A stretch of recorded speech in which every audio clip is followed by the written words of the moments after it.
आपके लिए अब लेकर आए हैं हम एक नया कॉम्बो पैकेज, जिसमें हर एक वीडियो में आपको एक कंप्लीट चैप्टर, कंप्लीट सिलेबस और कंप्लीट मार्क्स के साथ में मिलेगा। इसमें हम न्यूमेरिकल डेरिवेशंस और बेसिक कॉन्सेप्ट के बारे में भी बात करेंगे। वीडियो के साथ बने रहें, देखिए आपको वीडियो के अंदर क्या क्या चीजें मिलेगी। देखें तो सबसे पहले एक चैप्टर एक वीडियो में एक चैप्टर आपको कंप्लीट करवा दिया जाएगा, यानी वन शॉट वीडियो, ठीक है। और एग्जाम ओरिएंटेड मटेरियल होगा, यानी एग्जाम में जो पूछा जाएगा वो इस वीडियो से ही पूछा जाएगा, यानी इस वीडियो में जो भी आपको पढ़ाया जा रहा है उससे ही आपका सवाल बोर्ड में आएगा। यानी हम बोर्ड एग्जाम को क्लियर कर देंगे एक ही वीडियो में। जिस भी चैप्टर का आप वीडियो देखेंगे और वन बाय वन हम इसकी शुरुआत आज इस वीडियो से कर रहे हैं, लेकिन सभी चैप्टर्स के वन शॉट वीडियोस आपको अपने चैनल पर मिलेंगे। तो चैनल को साथ में सब्सक्राइब करके रख लें ताकि भविष्य में, फ्यूचर में आपका काम आसान हो जाए। तो नेक्स्ट आपको क्या मिल जाएगा, इसमें एक शॉर्ट स्पेशल वीडियो का कॉम्बो हम दे रहे हैं आपको, और वो भी बिल्कुल फ्री, कोई फीस नहीं, केवल एक सब्सक्राइब करना है। और इससे आपको 100% जो मार्क्स है वो आपके मिलेंगे। जितने मार्क्स का जो चैप्टर है उतने मार्क्स आप गेन कर पाएंगे अपने एग्जाम में। नेक्स्ट हम इस वीडियो में स्टार्ट करेंगे क्लास 12th का फर्स्ट चैप्टर, जो कि इलेक्ट्रोस्टैटिक यूनिट से आता है। उसमें इलेक्ट्रिक फील्ड और चार्ज के बारे में हम पढ़ाई करते हैं। तो आए शुरू करते हैं बिना किसी देरी के, और बने रहें वीडियो के साथ। यानी अगर किसी बच्चे ने साल भर भी कुछ नहीं पढ़ा तो वो ये वीडियो देखेगा और 100% मार्क्स लाने लायक बन जाएगा। तो आए शुरू करते हैं। पहला चैप्टर फर्स्ट यूनिट इलेक्ट्रोस्टैटिक्स से आता है। इलेक्ट्रोस्टैटिक्स, और इलेक्ट्रोस्टैटिक क्या है बच्चों? Electrostatic is a branch of, it is a branch of physics. Okay, it is a branch of physics in which we study about stationary charges। और bilingual class होगी, तो हम इस क्लास में दोनों लैंग्वेज में बात करेंगे, ठीक है। तो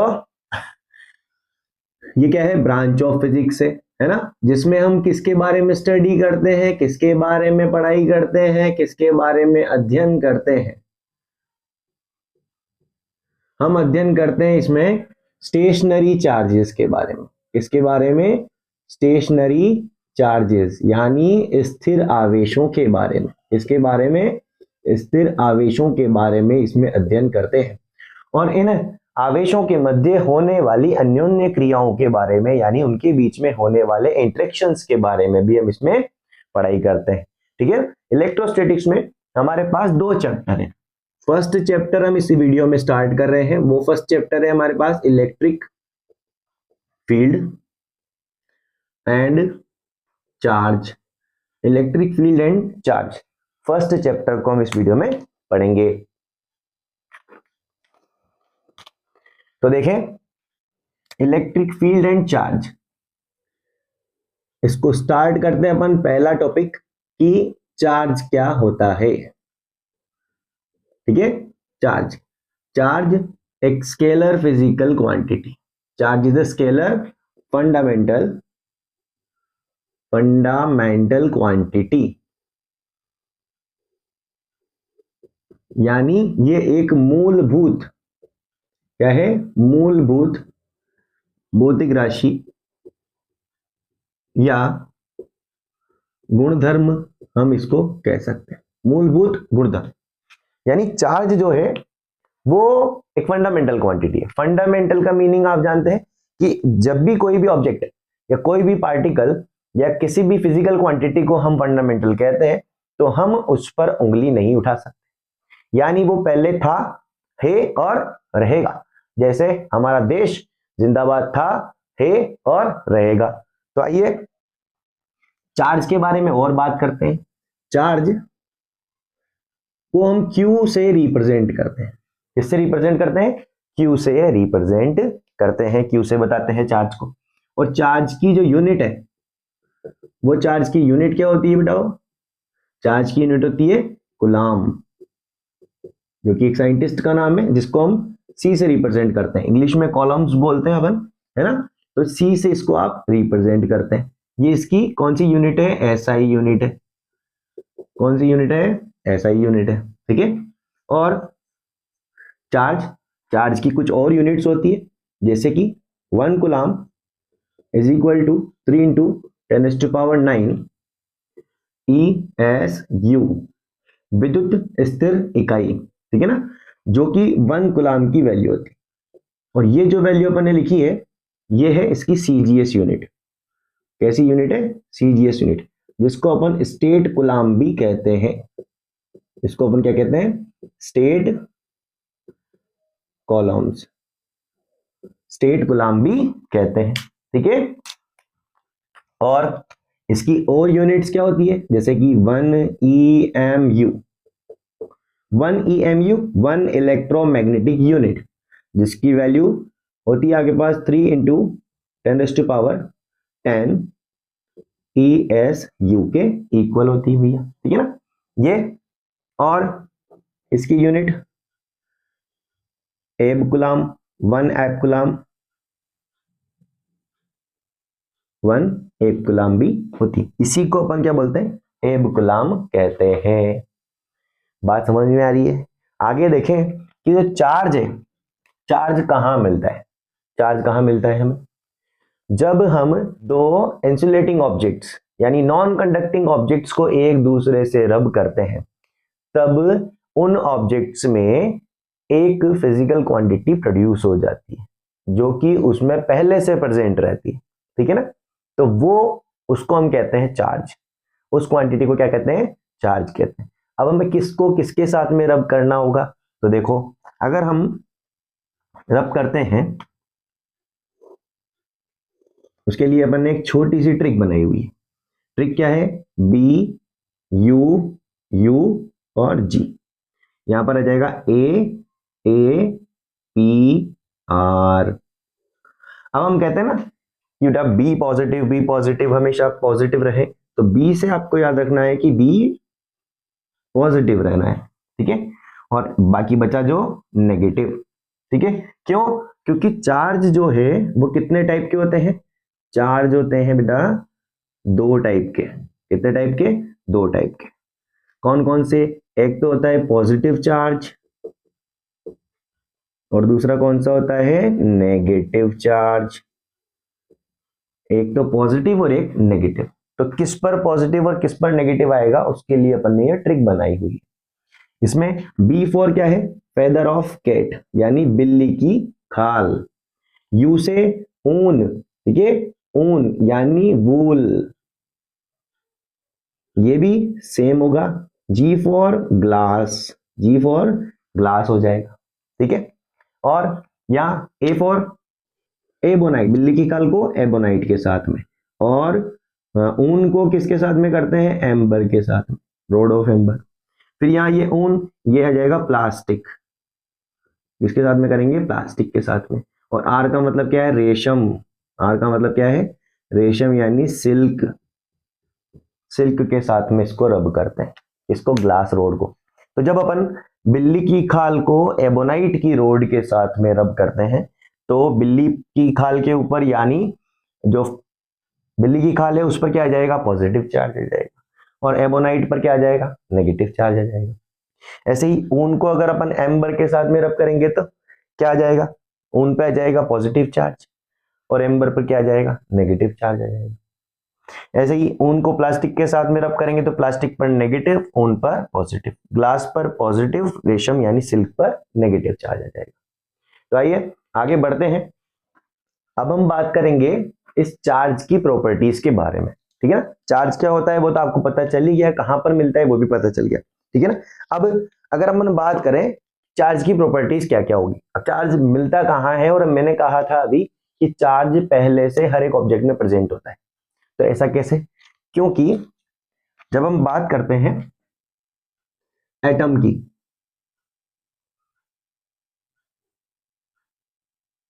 तो एटम में मिडल में होता है न्यूक्लियस, न्यूक्लियस में प्रेजेंट होता है न्यूट्रॉन और फिर प्रोटॉन, और यहां पर around the nucleus electrons revolve करते हैं।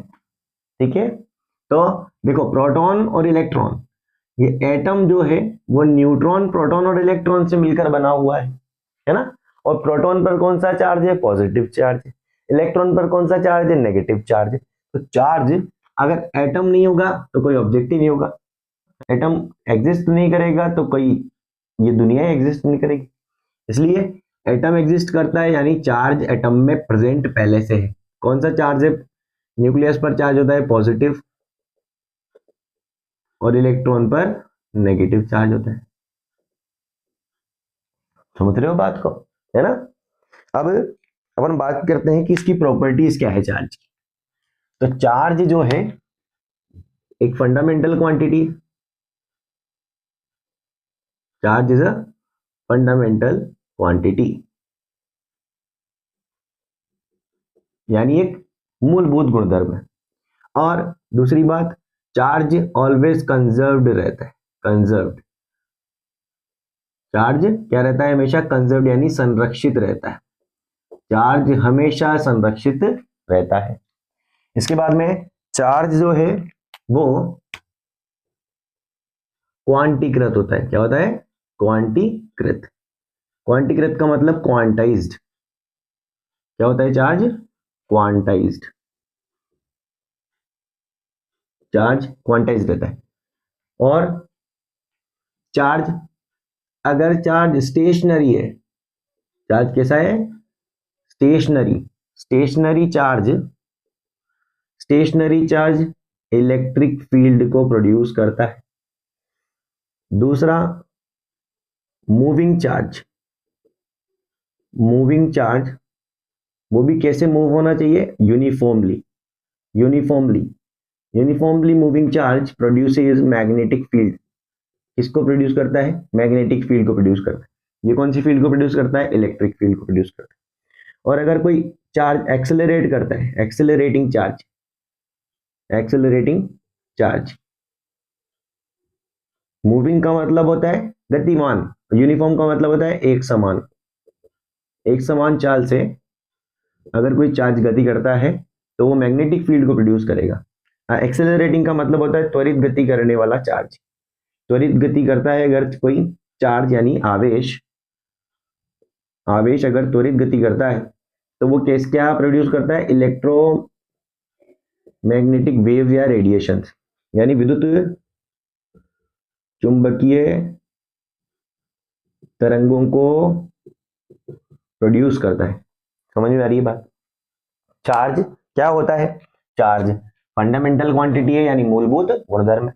चार्ज यानी कंजर्व रहता है, संरक्षित रहता है। चार्ज क्वांटीकृत होता है, इसके बारे में अपन क्वांटाइजेशन ऑफ चार्ज आगे पढ़ेंगे। ठीक है। स्टेशनरी चार्ज इलेक्ट्रिक फील्ड बनाता है, मूविंग चार्ज मैग्नेटिक फील्ड बनाता है, और एक्सेलरेटिंग चार्ज यानी त्वरित गति करता हुआ चार्ज इलेक्ट्रोमैग्नेटिक वेव्स प्रोड्यूस करता है। ठीक है, ये कुछ उसकी प्रॉपर्टीज है। चलो आपको बताते हैं आगे कि क्वांटीकृत क्या होता है। ठीक है ना, क्वांटीकृत। चलो पहले संरक्षित की बात करते हैं। Charge always be conserved, conservation of charge, conservation of charge की बात करते हैं। चल, कंजर्वेशन ऑफ चार्ज क्या है? चार्ज ऑलवेज बी कंजर्व्ड, यानी किसी भी प्रोसेस से पहले और किसी भी प्रोसेस के बाद total charge on an body will be constant, यानी सम ऑफ चार्ज जीरो हो जाएगा। तो यहां पर टोटल चार्ज की वैल्यू जीरो, यानी चेंज इन चार्ज, चार्ज में कोई चेंज नहीं होगा, कंजर्व रहेगा। इसको ऐसे लिख सकते हैं अपन, इनिशियल चार्ज की वैल्यू किसके बराबर होगी? फाइनल चार्ज के बराबर, यानी before any process and after any process जो चार्ज की वैल्यू किसी भी ऑब्जेक्ट पर है प्रेजेंट, वो क्या रहेगी? बाद में भी वही रहेगी। जैसे एग्जाम्पल ले लें, अपन बात करें न्यूक्लियर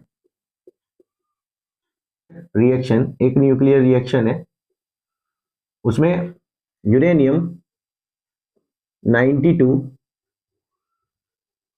238 नाभिकीय विखंडन अभिक्रिया में विखंडित होकर क्या में बदल जाता है, थोरियम में। 92 238 90 234 में चेंज हो जाएगा और क्या एमिट करता है, अल्फा पार्टिकल्स। और अल्फा पार्टिकल्स क्या होते हैं, न्यूक्लियस ऑफ हीलियम। तो आप देख सकते हैं कि यहां पर कितना है नंबर ऑफ प्रोटॉन्स, 92, यहां पर कितना है 90, यहां पर कितना है 2, यानी यहां पर टोटल चार्ज कितना आ गया 92, यहां पर कितना आ जाएगा 90 + 2 92। तो before any reaction, before any process and after any process, यानी किसी भी प्रक्रिया से पहले और प्रक्रिया के बाद आवेश का मान सदैव उस निकाय पर संरक्षित रहता है। इस एग्जांपल से अपन ने इसको समझा है। ठीक है, आगे हम दूसरे एग्जांपल की बात करते हैं कि चार्ज क्वांटीकृत होता है। क्वांटीकृत, क्वांटीकृत यानी क्वांटाइजेशन, क्वांटाइजेशन ऑफ चार्ज।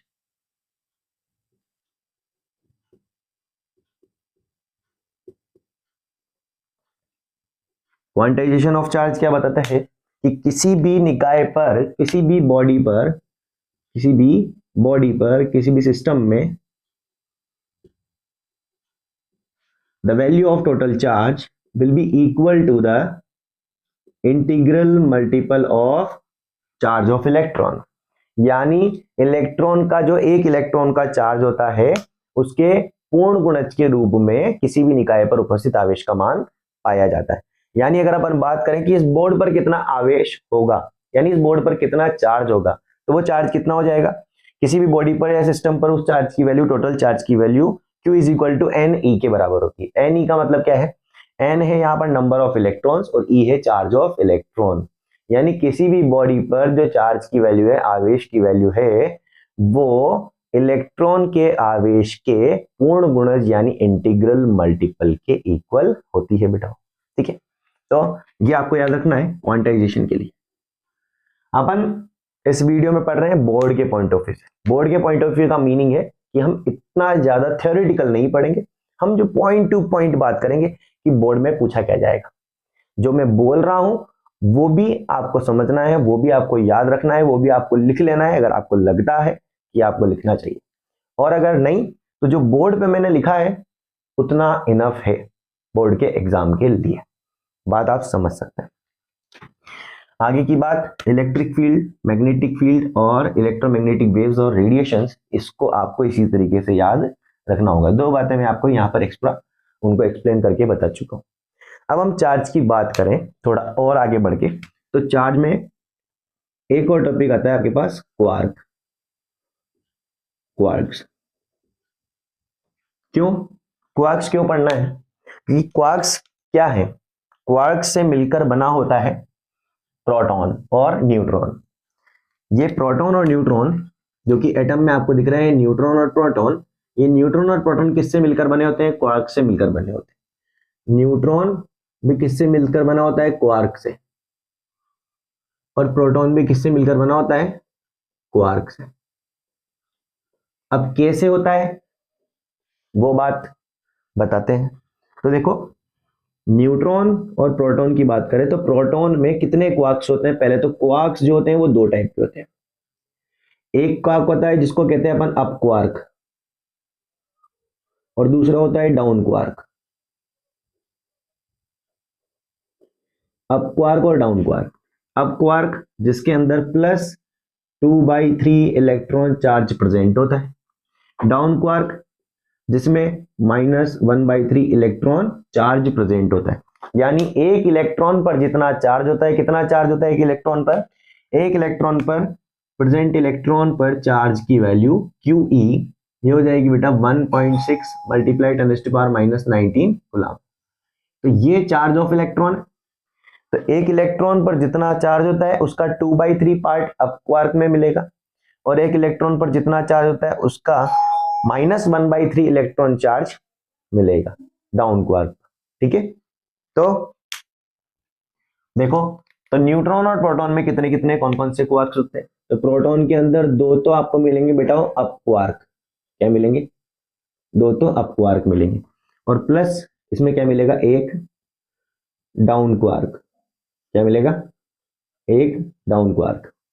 और अगर न्यूट्रॉन की बात करें तो न्यूट्रॉन में क्या मिलेगा? दो डाउन क्वार्क, दो डाउन, और एक एक अप क्वार्क, एक अप क्वार्क। इसमें न्यूट्रॉन में। तो बात समझ में आ रही है? क्वार्क क्या है? दो टाइप के होते हैं। क्वार्क के बारे में किसने बताया? गेलमान ने बताया। ठीक है, क्वार्क दो टाइप के होते हैं, अप क्वार्क और डाउन क्वार्क। अप क्वार्क जिसमें इलेक्ट्रॉन के चार्ज का 2/3 पार्ट प्रेजेंट होता है, अप क्वार्क पॉजिटिव होता है। Down quark -1/3 part of charge of electron, यानी इलेक्ट्रॉन के आवेश का -1/3 भाग जिसमें प्रेजेंट होता है, उसको बोलते हैं डाउन क्वार्क। ठीक है, और प्रोटॉन में कितने? दो अप क्वार्क और एक डाउन क्वार्क प्रेजेंट होते हैं। न्यूट्रॉन में दो डाउन क्वार्क और माइनस और प्लस एक अप क्वार्क प्रेजेंट होते हैं। जब आप दो अप क्वार्क और एक डाउन क्वार्क को जोड़ेंगे, यहां इन दोनों की वैल्यू को यहां रखकर जब अपन ऐड कर देंगे तो हमें क्या मिलेगा? 1 इलेक्ट्रॉन, यानी प्रोटॉन पर प्रेजेंट चार्ज की वैल्यू 1 इलेक्ट्रॉन के बराबर होती है, लेकिन पॉजिटिव होती है। और जब हम न्यूट्रॉन को सॉल्व करेंगे तो दो डाउन क्वार्क और एक अप क्वार्क यहां लिखेंगे, जैसे इनको ऐड करेंगे तो आपको मिलेगा 0, यानी न्यूट्रॉन पर कोई चार्ज प्रेजेंट नहीं होता है। समझ में आई बात? तो आगे देखें, नेक्स्ट बात करते हैं। नेक्स्ट अब बात करते हैं पर पदार्थों के वर्गीकरण की, यानी classification of matter.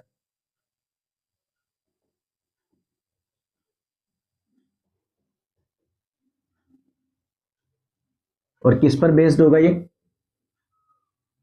Based on conductivity.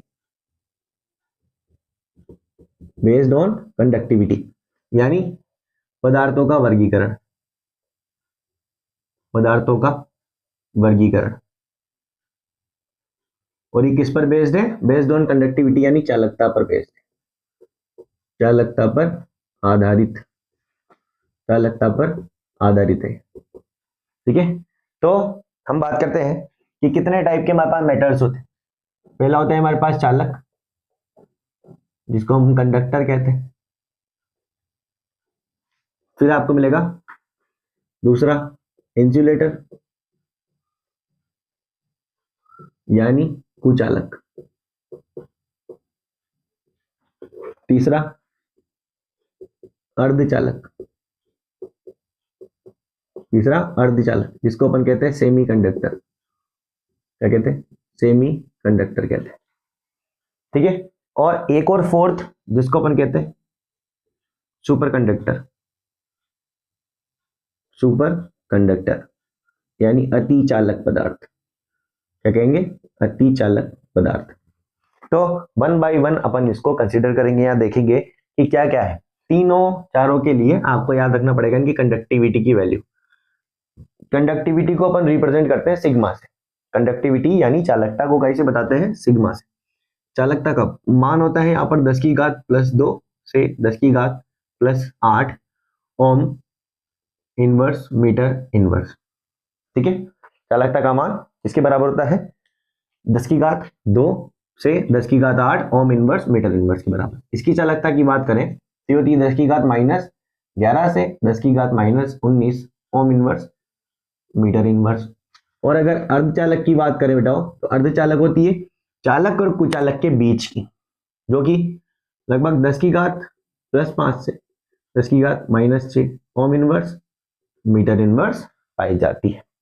ठीक है, अतिचालक पदार्थ ऐसे पदार्थ जिनका टेम्परेचर, यानी जिनका ताप अगर हम कितना कर दें? 0 केल्विन। कितना कर दें? 0 केल्विन। अगर इनके ताप को 0 केल्विन कर दिया जाए तो क्या हो जाता है? इनका ताप 0 केल्विन करते ही इनकी प्रतिरोधकता, इनकी प्रतिरोधकता यानी रेजिस्टिविटी, इनकी प्रतिरोधकता यानी रेजिस्टिविटी रो क्या हो जाती है? 0 हो जाती है। क्या हो जाती है? 0 हो जाती है। दूसरी और क्या हो जाता है? इसके अंदर जो मैग्नेटिक फील्ड है, मैग्नेटिक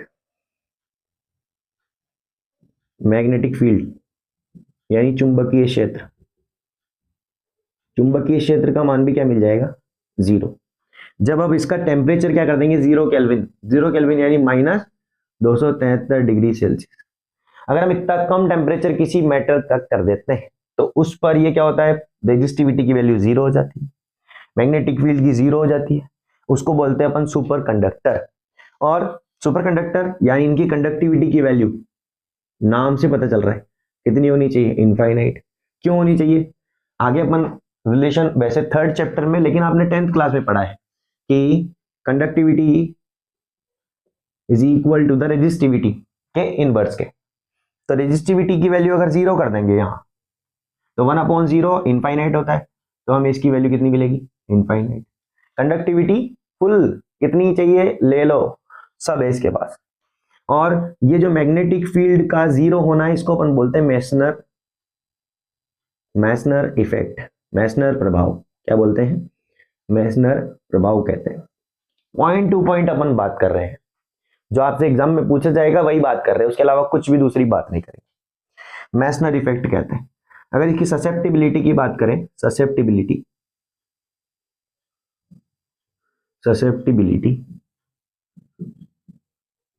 ससेप्टिबिलिटी काई, और वो कौन सी susceptibility, magnetic susceptibility. Magnetic susceptibility of किसकी, सुपर कंडक्टर की ससेप्टिबिलिटी की वैल्यू कितनी होती है, -1 होती है। यानी चुंबकीय प्रवृत्ति, जिसको अपन क्या कहते हैं, चुंबकीय प्रवृत्ति। क्या कहते हैं, चुंबकीय प्रवृत्ति। चुंबकीय प्रवृत्ति की वैल्यू -1 होती है, याद रखना पड़ेगा आपको, ठीक है। इतनी बात इसके लिए अतिचालक के लीजिए। कंडक्टर पर वापस आ जाते हैं। कंडक्टर, इनके अंदर जो चार्ज कैरियर्स होते हैं यानी आवेशवाहक चार्ज कैरियर्स, चार्ज कैरियर्स क्या होते हैं, इनके अंदर इलेक्ट्रॉन्स होते हैं, ओनली इलेक्ट्रॉन्स। इनमें चार्ज कैरियर्स होंगे तो इलेक्ट्रॉन ही, लेकिन वो 0 के बराबर होते हैं। यानी ये इलेक्ट्रिसिटी को कंडक्ट ही नहीं करते, ना हीट को कंडक्ट करते हैं ना इलेक्ट्रिसिटी को कंडक्ट करते हैं, इंसुलेटर है ना। फ्री इलेक्ट्रॉन्स जिनको कहते हैं अपन, इसको क्या कहेंगे, फ्री इलेक्ट्रॉन्स। ये भी फ्री इलेक्ट्रॉन्स यानी मुक्त इलेक्ट्रॉन। मुक्त इलेक्ट्रॉन की संख्या इसमें 0 है, इसमें फ्री इलेक्ट्रॉन बहुत सारे, मैक्सिमम है, अधिकतम फ्री इलेक्ट्रॉन्स मिलते हैं इसके अंदर, ठीक है ना। उसको अपन क्या कहते हैं, चालक कहते हैं, ठीक है ना। और अर्धचालक में 2 टाइप के चार्ज कैरियर्स होते हैं, कौन कौन से, आवेशवाहक, इसके अंदर आवेशवाहक होता है आपके पास एक तो इलेक्ट्रॉन और दूसरा होता है होल, जिनको अपन कहते हैं क्वार्टर या होल भी बोल सकते हैं। इलेक्ट्रॉन और होल, इलेक्ट्रॉन तो आप सभी जानते ही हैं, होल क्या होता है, होल इलेक्ट्रॉन की तरह ही चार्ज रखता है लेकिन ये पॉजिटिव होता है। इलेक्ट्रॉन की तरह ही इसमें चार्ज होता है लेकिन ये क्या होता है, पॉजिटिव होता है। होल कब बनता है, जब इलेक्ट्रॉन किसी मेटल में से, किसी भी मेटल या किसी भी मैटर में से इलेक्ट्रॉन बाहर निकल जाता है, किसी एलिमेंट में से जहां से इलेक्ट्रॉन बाहर निकलता है वहां पर एक खाली जगह रह जाती है, रिक्त स्थान रह जाता है, उसको बोलते हैं अपन होल। क्या बोलेंगे, होल बोलेंगे। आई होप यहां तक की बात क्लियर होगी। जितनी बात आपसे एग्जाम के पॉइंट ऑफ व्यू से पूछना चाहिए उतना अपन ने यहाँ पर समझ लिया। अगर इनके एग्जाम्पल्स की बात करें तो वो आप ओवरऑल आप जानते हैं चालक क्या होते हैं, जैसे कि मेटल्स एग्जाम्पल में ले सकते हैं आप इसके, human body, salty solution, electrolyte यानी विद्युत अपघट्य का सॉल्यूशन, विलयन, ठीक है। और इंसुलेटर्स तो जानते हैं आप, रबर, ग्लास, कांच, है ना, वुड, लकड़ी सूखी होनी चाहिए, लेकिन सूखी लकड़ी। गीली लकड़ी में क्या हो जाएगा, फिर उसके अंदर वाटर मॉलिक्यूल्स आ जाएंगे, आयंस आ जाएंगे उसमें, है ना, और आयंस आ जाएंगे तो वो इलेक्ट्रिसिटी को कंडक्ट कर देंगे। और सेमीकंडक्टर्स की अगर अपन बात करें तो सेमीकंडक्टर्स में elemental semiconductor, silicon, germanium, gallium arsenide, gallium arsenide, phosphorus, phosphide, ठीक है। तो ये क्या है, हमारे पास सेमीकंडक्टर्स हो जाएंगे, ठीक है। तो यहां तक की बात आई होप समझ में आ गई होगी। और अब हम बात करते हैं इसके नेक्स्ट टॉपिक के बारे में। अब हम बात करेंगे परमिटिविटी के बारे में, यानी परावैद्युतांक या रिलेटिव परमिटिविटी कह सकते हैं। ठीक है, तो परमिटिविटी देखो बेटाओ, परमिटिविटी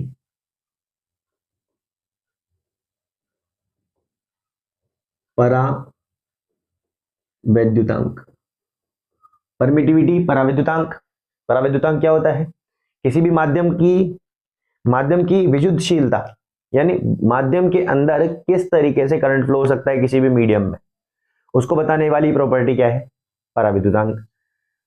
ये क्या है? Relative permittivity. वैसे परमिटिविटी क्या होती है? विद्युतशीलता। परमिटिविटी क्या होती है? विद्युतशीलता। परावैद्युतांक क्या है? Relative permittivity. रिलेटिव परमिटिविटी ये क्या है? विद्युतशीलता। अब विद्युतशीलता से आप जान सकते हैं कि किसी भी मीडियम में किस तरीके से इलेक्ट्रिसिटी फ्लो हो सकती है, किस तरीके से इलेक्ट्रिसिटी मूव हो सकती है, उसको अपन क्या बोलते थे? परमिटिविटी बोलते थे। इसकी वैल्यू अगर अपन बात करें, रिलेटिव परमिटिविटी को अपन बताते हैं एप्सिलॉन आर से, और परमिटिविटी ऑफ मीडियम को अपन बताते हैं एप्सिलॉन एम से, और परमिटिविटी ऑफ वैक्यूम को अपन बताते हैं एप्सिलॉन नॉट से। ये क्या है? माध्यम के लिए, माध्यम की परमिटिविटी। ये है वैक्यूम के लिए, यानी निर्वात की विद्युतशीलता या permittivity of medium, permittivity of vacuum.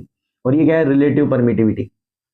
इस रिलेटिव परमिटिविटी की वैल्यू होती है बेटा epsilon M upon epsilon naught के, epsilon M upon epsilon naught, यानी the ratio of permittivity of medium and permittivity of vacuum, उसको बोलते हैं अपन एप्सिलॉन आर, यानी रिलेटिव परमिटिविटी। रिलेटिव परमिटिविटी अलग अलग मीडियम में अलग अलग होती है। वो क्या हो जाएगी? जैसे अगर अपन मेटल की बात करें तो मेटल के लिए होती है इसकी वैल्यू इनफाइनाइट। मेटल में बहुत ज्यादा गुड कंडक्टर ऑफ इलेक्ट्रिसिटी है मेटल, बहुत ज्यादा फ्री इलेक्ट्रॉन्स, तो उसकी कंडक्टिविटी की वैल्यू क्या हो जाएगी? यहाँ पर परमिटिविटी की वैल्यू इनफाइनाइट हो जाएगी। एयर के लिए हो जाएगी 1.006। ठीक है, और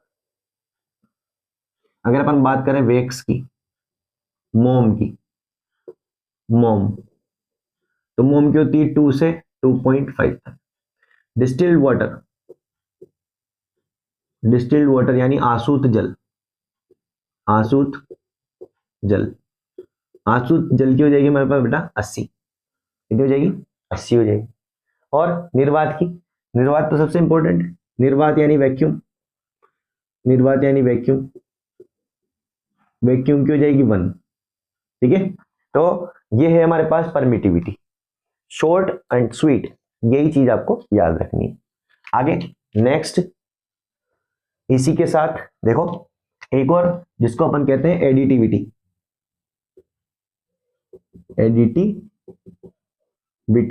of charge. Additivity of charge यानी आवेशों की योज्यता। क्या कहेंगे? आवेशों की योज्यता, यानी हमें आवेशों का योग करना है। और आवेशों का टोटल योग किस तरीके से करते हैं? हमें अगर मान लो कि किसी भी सिस्टम पर अलग अलग चार्ज प्रेजेंट है, Q1 minus Q2 Q3 minus Q4 minus Q5, ऐसा चार्ज प्रेजेंट है किसी भी ऑब्जेक्ट पर, किसी भी सिस्टम पर, तब इस पर अगर टोटल चार्ज की वैल्यू निकालेंगे तो उसको हम कैसे निकालेंगे? एडिटिविटी ऑफ चार्ज से। यानी total charge on an body is equal to the algebraic sum of all charges, यानी सभी आवेशों के बीजगणितीय योग के बराबर उस पे प्रेजेंट चार्ज की वैल्यू होगी। सभी आवेशों का बीजगणितीय योग, सभी आवेशों का क्या होगा?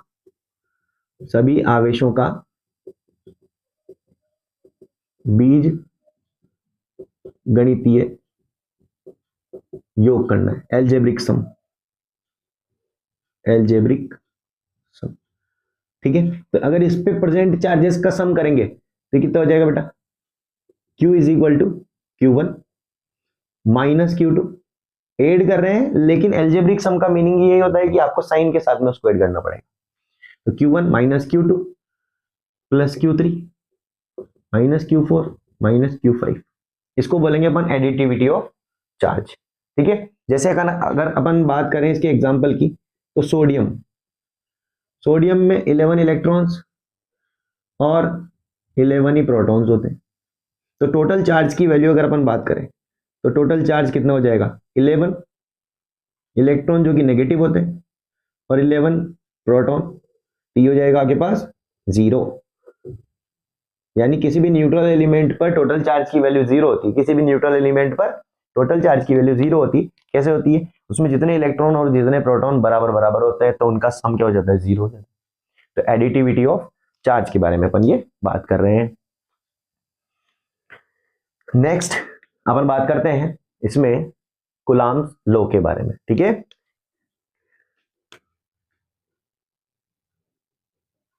कूलम्ब का नियम, कूलम्ब्स लॉ।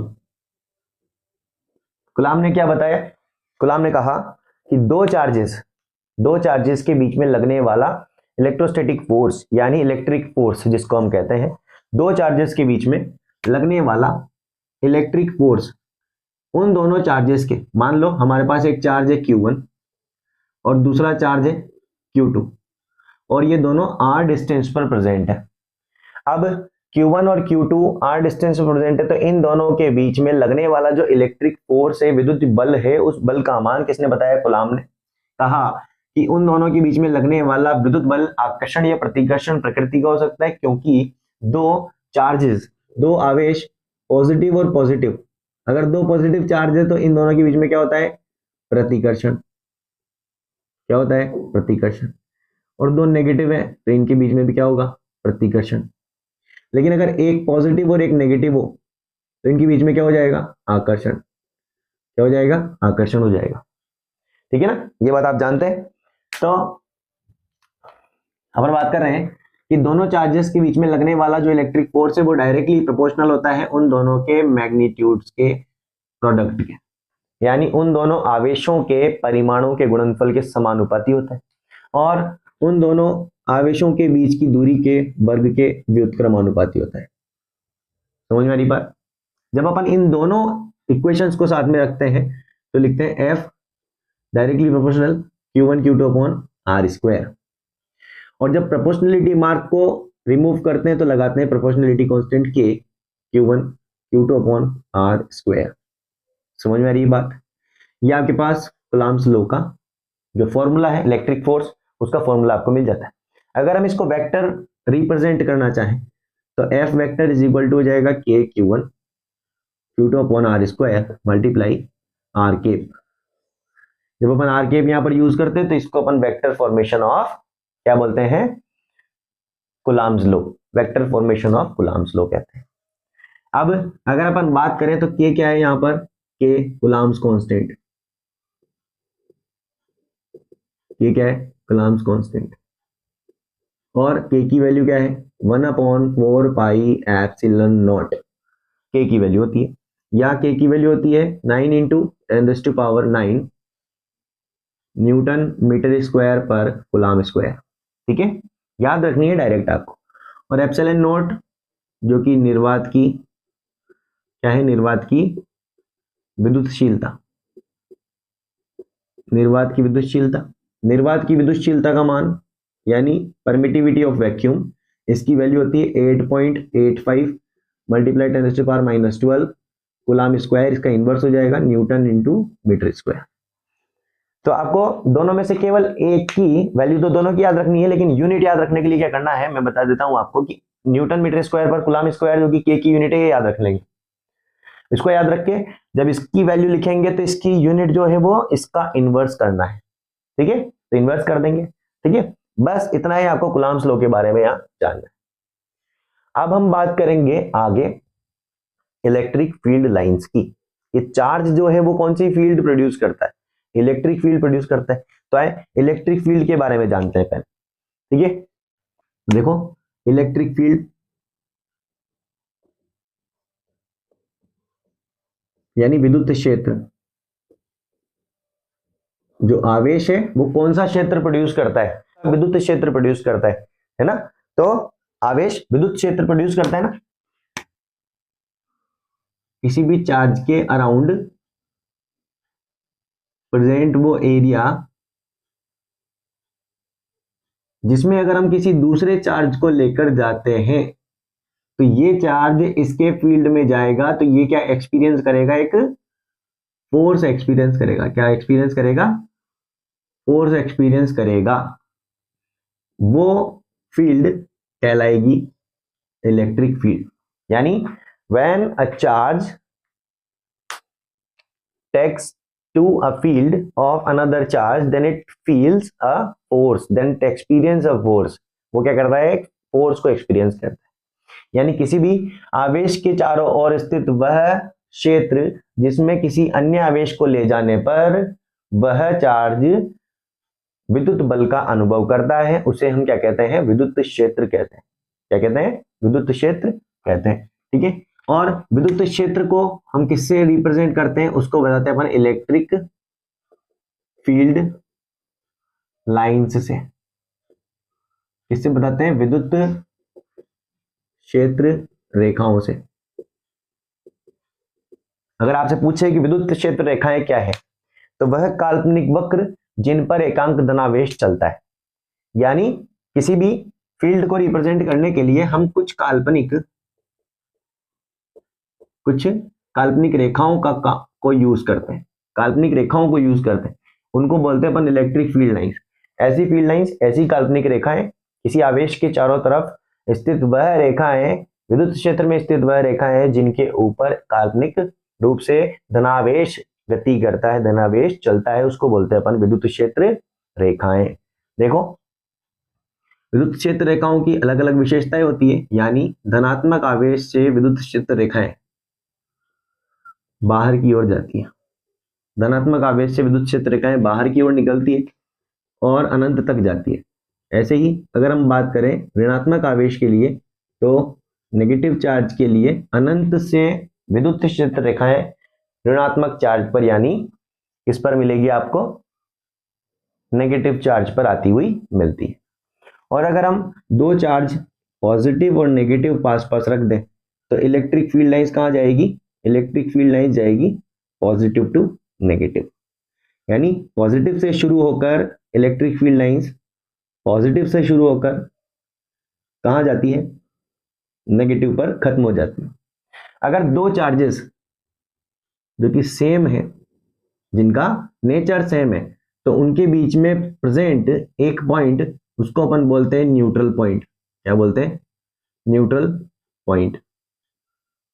क्या बोलेंगे? न्यूट्रल पॉइंट, यानी उदासीन बिंदु कहेंगे। ठीक है, उदासीन बिंदु कहते हैं। और इस इलेक्ट्रिक फील्ड यानी विद्युत क्षेत्र रेखा पर खींची गई जो स्पर्श रेखा है, ये स्पर्श रेखा विद्युत क्षेत्र तीव्रता की दिशा को बताती है। इसको बताती है विद्युत क्षेत्र तीव्रता। विद्युत क्षेत्र तीव्रता की दिशा को दर्शाती है। अभी विद्युत क्षेत्र तीव्रता क्या है, तो हम नेक्स्ट इसी के बारे में जानेंगे। तो देखो, विद्युत क्षेत्र तीव्रता, इलेक्ट्रिक फील्ड इंटेंसिटी। विद्युत क्षेत्र तीव्रता के बारे में जान रहे हैं। विद्युत क्षेत्र तीव्रता क्या होती है? विद्युत क्षेत्र में स्थित किसी आवेश पर लगने वाला विद्युत बल, यानी एकांक आवेश पर लगने वाला विद्युत बल विद्युत क्षेत्र तीव्रता कहलाता है।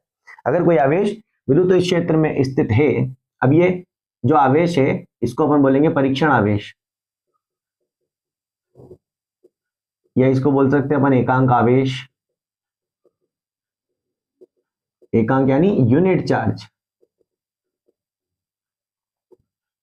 तो जब मैं इस चार्ज को इस दूसरे चार्ज के फील्ड में लेके गया था, तो वो पहले वाले चार्ज ने दूसरे वाले चार्ज पर क्या लगाया? फोर्स लगाया।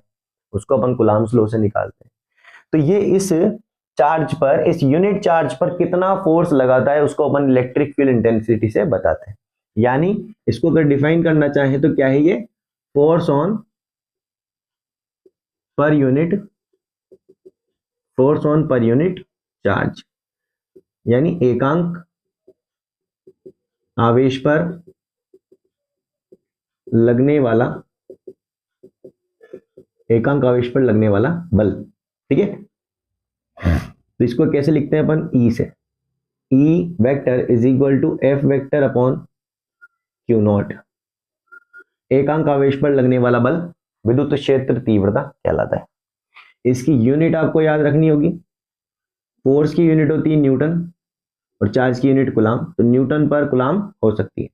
अगर हम इसकी दूसरी यूनिट की बात करें, क्योंकि इलेक्ट्रिसिटी की बात कर रहे हैं और इलेक्ट्रिसिटी जहां पर भी होती है वहां पर वोल्टेज भी होता है, तो अगर अपन इसको वोल्ट में कन्वर्ट करना चाहते हैं तो क्या करेंगे, न्यूटन पर कूलाम है, न्यूटन पर कूलाम मल्टीप्लाई, इसको अपन ऊपर नीचे मीटर से मल्टीप्लाई कर देंगे, तो ये न्यूटन इंटू मीटर जो है ये क्या बन जाएगा, joule upon coulomb multiply 1 upon metre. और ये जूल अपॉन कूलाम है, ये आपने 10th क्लास में पढ़ा है। जूल अपॉन कूलाम क्या होता है, वोल्ट, तो जूल अपॉन कूलाम बन जाएगा वोल्ट इंटू 1 अपॉन मीटर, यानी वोल्ट अपॉन मीटर, आपको इसकी यूनिट मिल जाएगी। ये एक कौन सी क्वांटिटी है, वेक्टर क्वांटिटी, ठीक है ना। और इस इलेक्ट्रिक फील्ड इंटेंसिटी के हम बहुत सारे क्या करेंगे यहां पर इस चैप्टर में एप्लीकेशंस करेंगे। ठीक है, तो आए देखते हैं इसकी एप्लीकेशंस के बारे में बात करते हैं वन बाय वन। तो फर्स्ट हम बात करेंगे electric field intensity by a point charge.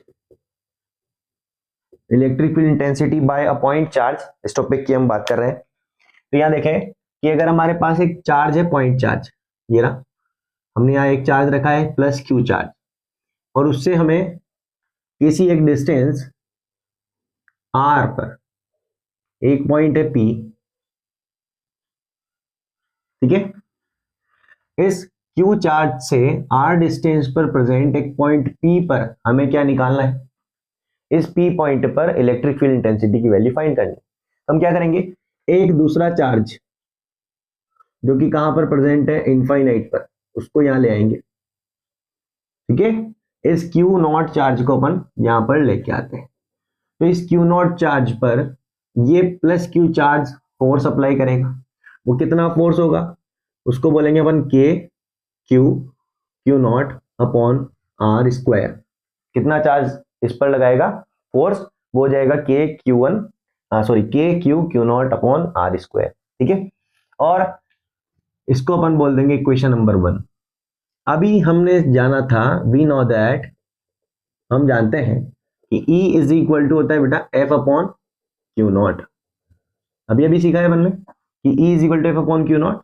इस एफ की वैल्यू इक्वेशन नंबर 1 से 2 में पुट कर दें तो क्या मिलेगा, E इज इक्वल टू आपको मिल जाएगा K Q Q naught upon R square multiply Q naught. Q naught से क्यू नॉट कैंसिल हो जाएगा, तो E की वैल्यू मिल जाएगी आपको के क्यू अपॉन आर स्क्वायर। और ये क्या है, ये है हमारे पास electric field intensity by a point charge. बड़ा सिंपल है, देखो 4 स्टेप में अपन ने इसका काम खत्म कर दिया, ज्यादा दिमाग नहीं लगाना। क्या करना है, एक चार्ज प्लस क्यू चार्ज जो कि कहां पर प्रेजेंट है, ओ पॉइंट पर प्रेजेंट है, ओ पॉइंट से आर डिस्टेंस पर, ओ पॉइंट से आर डिस्टेंस पर एक पॉइंट पी, उस पर इलेक्ट्रिक फील्ड इंटेंसिटी की वैल्यू निकालने के लिए अपन ने क्या किया, इलेक्ट्रिक फील्ड इंटेंसिटी कब होगी, जब कोई दूसरा चार्ज होगा। इलेक्ट्रिक फील्ड इंटेंसिटी कब होगी, जब कोई दूसरा चार्ज होगा। दूसरे चार्ज पर जब तक कोई पहला चार्ज फोर्स नहीं लगाएगा तो इलेक्ट्रिक फील्ड इंटेंसिटी डिफाइन ही नहीं होगी, क्योंकि E इज इक्वल टू होता है एफ अपॉन क्यू नॉट। तो यहाँ पर हम दूसरा चार्ज लेके आए इनफाइनाइट से, एक चार्ज P पॉइंट पर लाकर रख दिया, और P पॉइंट पर जब हम क्यू नॉट को लाते हैं तो Q से क्यू नॉट पर लगने वाला जो फोर्स है K Q Q naught upon R square हो जाता है। हम जानते हैं कि E is equal to F upon Q naught होगा, तो E की वैल्यू निकालने के लिए F की वैल्यू यहां से K Q Q naught upon R square यहां लिख दिया। यहां लिखेंगे क्यू नॉट से Q naught cancel, K Q upon R square ये आपको मिल जाएगा।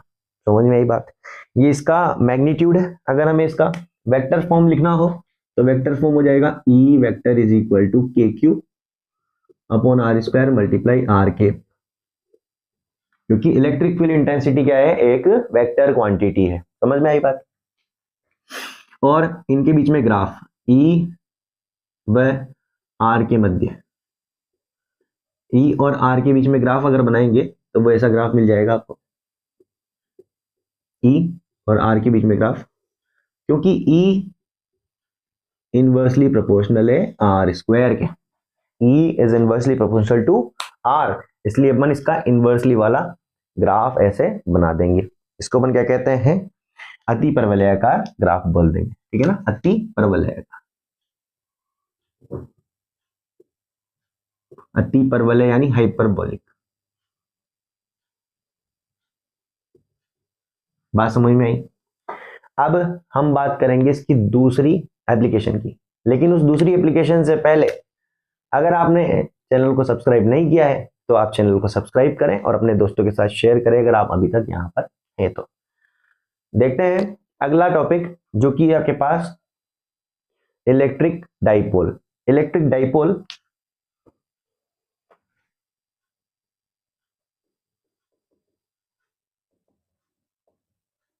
डाइपोल यानी विद्युत द्विध्रुव। विद्युत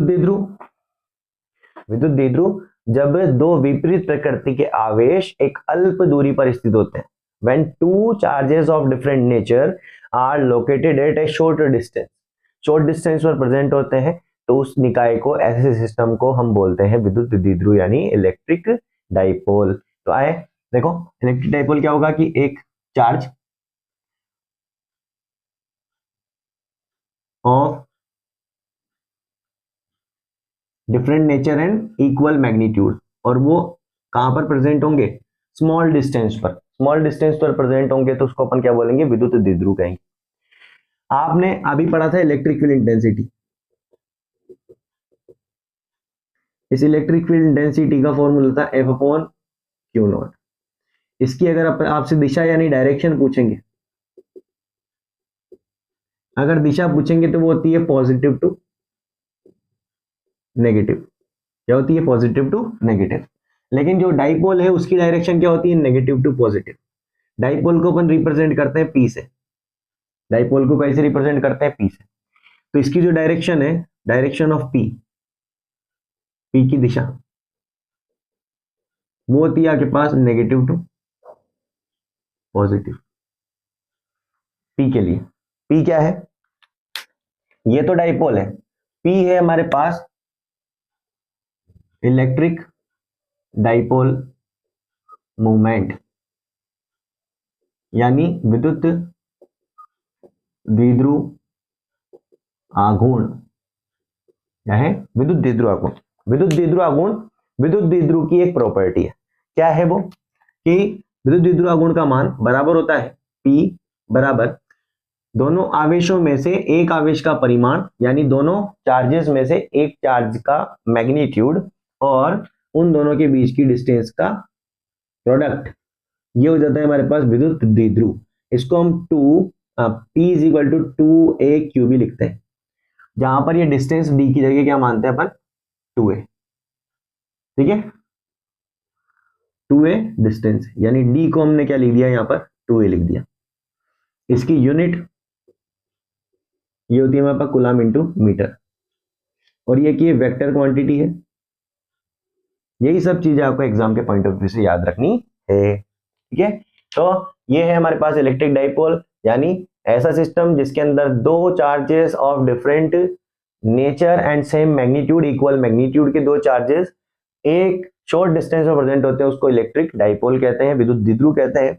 और विद्युत द्विध्रुव आघूर्ण जो कि उसका एक प्रॉपर्टी है, ये जो दिशा है वो किसकी है, विद्युत द्विध्रुव आघूर्ण की, और ये जो दिशा आपने बताई है वो positive to negative electric field intensity की है, ठीक है। विद्युत द्विध्रुव आघूर्ण क्या होता है, दोनों आवेशों में से किसी एक आवेश का परिमाण यानी एक चार्ज का मैग्नीट्यूड और उन दोनों के बीच की जो डिस्टेंस है उसका मल्टीपल, उसका जो प्रोडक्ट है वो P के इक्वल होता है, ठीक है।